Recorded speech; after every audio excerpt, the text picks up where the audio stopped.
What's the darkest manipulation tactic you've ever uncovered? My parents smiled at me over breakfast and said, "We've decided we need to be more strict. Starting today, you can't leave your room after 7 p.m. I laughed, because the last time I broke one of their rules and snuck out, they just asked if the party was any good. But that night at 7 p.m. sharp, Dad actually walked me to my room. I was still smiling, waiting for the punchline, when I heard the lock click from the outside. "Dad?"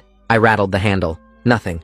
Through the door, I heard them laugh like it was a parenting win. From there, something shifted. It was 3 a.m. when my parents burst into my room yelling, "Room inspection!" My heart nearly exploded. Mom started counting my shoes while Dad checked under the bed with a flashlight. "What the hell is happening?" I asked, still half asleep. Mom turned to me with this concerned face. "Language. And why are you being so dramatic? This is perfectly normal." She used to stroke my hair when I had nightmares. Now she wouldn't even look me in the eye. Every night after that, 3 a.m. became inspection time. I stopped sleeping, just waited for them to burst in. That's when I noticed they looked happy. The more exhausted I got, the more energy they seemed to have, like vampires or something. After a week of no sleep, they installed cameras in my room. "For your safety," Mom said sweetly. The cameras beeped every 30 seconds, all night long. These were the same parents who gave me bread to sober up when I came home drunk at 16, and waited until the next day to give out to me. By day 10, I was hallucinating from exhaustion.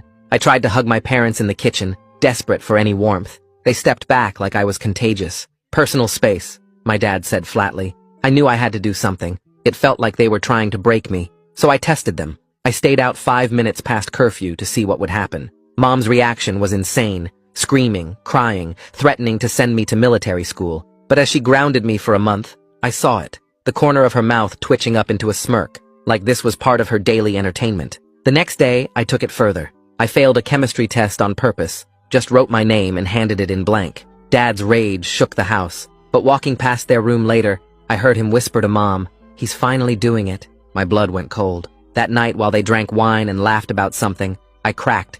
I just wanted my parents back, the ones who used to tuck me in and call me their miracle. So for the first time in years, I thought about what life would be like if I met my biological mother, if she never put me up for adoption. I just needed to feel wanted by someone, anyone. I snuck into Mom's study and opened her laptop to Facebook to search for my bio mom's name. In the corner of the screen was a notification from Maria Tendalea, my bio mom. I clicked, and my heart dropped. My bio parents had been writing for years, begging my mom to let her into my life. But one message made me freeze. "We know about the insurance. We'll pay you double to give him back." That's when I found the policy documents and everything finally clicked. Why they were punishing me for no reason. Why they wanted me gone. If I left my home voluntarily before turning 18, they would receive $30,000 for disruption of a